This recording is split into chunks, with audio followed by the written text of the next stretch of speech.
Hi dear friends, मैं धनराज यादव। मैं वर्तमान में सेंट्रल बैंक ऑफ इंडिया में शाखा प्रबंधक के रूप में कार्यरत हूं और साथ ही मैं बीपीएससी की तैयारी भी कर रहा हूं।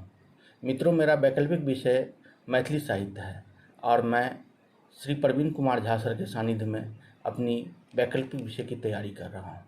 यह माध्यम मेरा ऑनलाइन माध्यम है और सर के द्वारा पढ़ाए गए कंटेंट, सर के द्वारा बताए गए कंटेंट और सर के द्वारा दिए गए नोट्स इतने सरल और सहज हैं कि जब आप पढ़ेंगे तो आपको यह एहसास होगा कि मैंने यह कंटेंट लेकर बहुत ही अपने अच्छे से अच्छे कंटेंट का चयन किया है। सर की जो प्रस्तुतिकरण है बहुत ही सहज व सुगम है। मैंने बहुत ही अल्प समय में अपने मेंस की तैयारी को बल दिया है। मेरा वैकल्पिक विषय पर बहुत ही अच्छा पकड़ बन चुकी है। साथ ही मेरी लेखन शैली बहुत ही अच्छी हो चुकी है। मैं अब क्वेश्चन के डिमांड, उसके की पॉइंट और उसके प्रस्तुतिकरण को समझने लगा हूँ। मैं अपने उत्तर पुस्तिका को जब सर से चेक करवाता हूँ तो सर के द्वारा हर बिंदु पर जो भी कमियां हैं उसको दूर करने का प्रयास किया जाता है और अब मैं बहुत अपनी तैयारी से संतुष्ट हो चुका हूँ।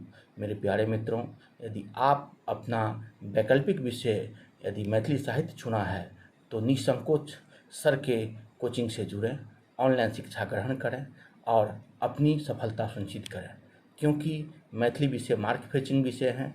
इसके अच्छे कंटेंट मार्केट में है नहीं, इसके अच्छे गुरुओं की भी कमी है और सर के द्वारा जो कंटेंट आपको प्राप्त होगा बहुत ही कम समय में आप समझ पाएंगे और आपको बहुत ज़्यादा भागा दौड़ी और बहुत परेशान होने की आवश्यकता भी नहीं है। सर आपसे हमेशा एक परिवार की तरह जुड़े रहते हैं और आप एहसास ही नहीं करते हैं कि आप एक शिक्षक से जुड़े हुए हैं। इसलिए आप अपनी तैयारी को सुनिश्चित करने के लिए, अपनी सफलता को सुनिश्चित करने के लिए सर से जुड़ें और कम से कम समय में अपनी उपलब्धि को प्राप्त करें।